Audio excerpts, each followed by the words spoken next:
For Sam Everett, unpacking was a breeze compared to his move. To relocate from Montreal to Toronto, Everett reserved a U-Haul moving truck nearly 4 months in advance. When he arrived at this Montreal U-Haul with his guaranteed reservation in hand, he was told there was no truck for him.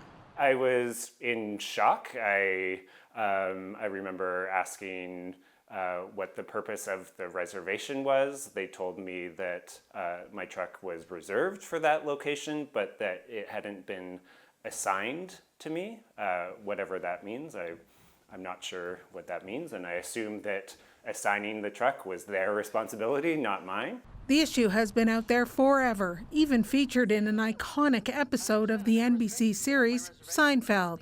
Unfortunately, we ran out of cars. But the reservation keeps the car here. That's why you have the reservations.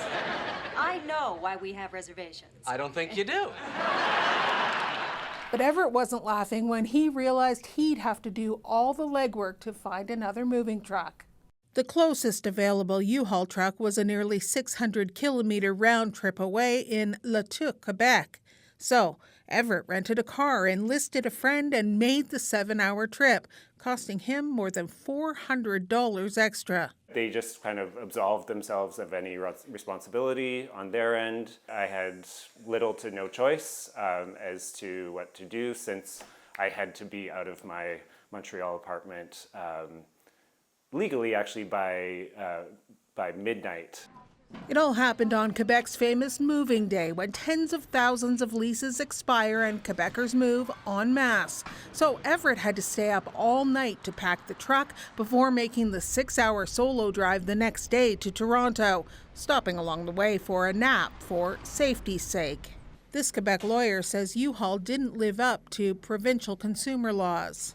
Representing that the truck reservation is guaranteed when in fact the truck reservation to pick up at a given place at a given time is not guaranteed, to my mind, that's misleading. You have to make sure that somebody who signs up to rent a vehicle understands the risks of renting the vehicle. And if that person doesn't understand the risks, or you do not make it clear, then you should not put them through this terrible inconvenience.